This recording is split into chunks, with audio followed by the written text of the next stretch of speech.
L'une des plus grandes délivrances qui existent dans la vie, c'est de se libérer des opinions des autres.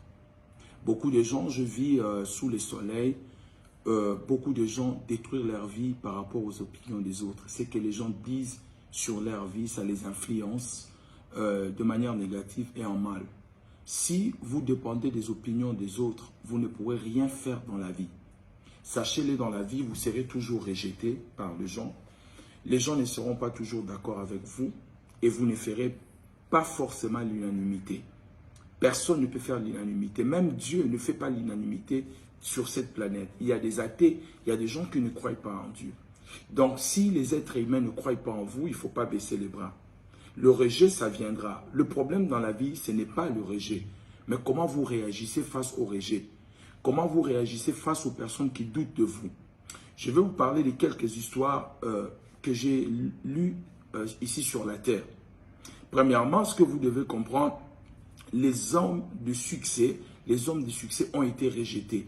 Mais ils ont cru en eux et ils ont fait de grands exploits dans la vie. Vous serez rejeté, mais il faut croire en vous.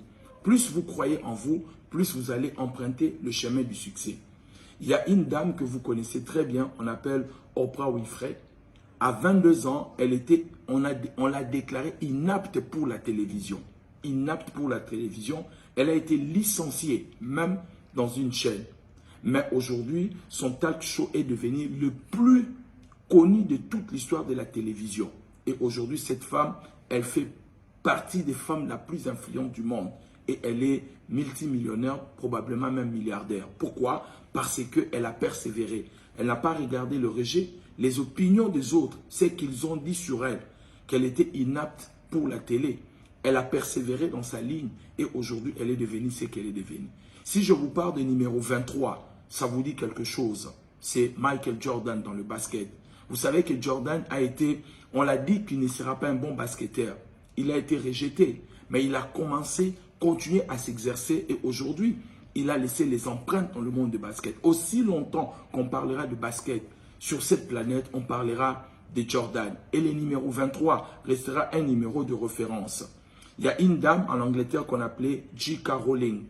Peut-être vous ne la connaissez pas, mais c'est la dame qui a écrit les livres de Harry Potter. Cette femme, elle était divorcée. Elle avait même la difficulté de joindre les débuts du mois. Elle vivait avec l'aide de l'État. Mais vous savez que lorsqu'elle a écrit son roman sur Harry Potter, cela a été refusé 30 fois auprès des éditeurs.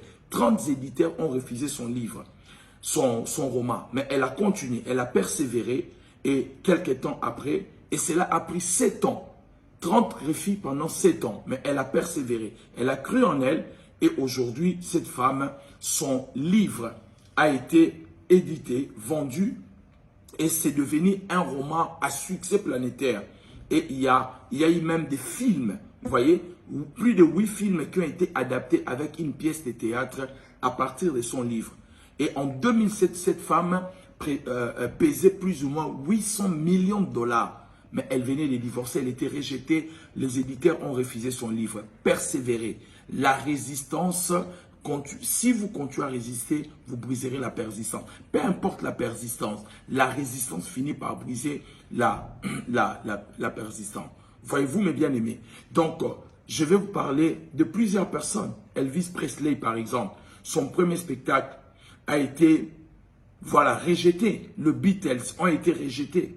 Donc, ils ont fini par devenir des gens du succès. Voici la conclusion. Si tu veux le succès, n'attends pas que tu sois encouragé et acclamé.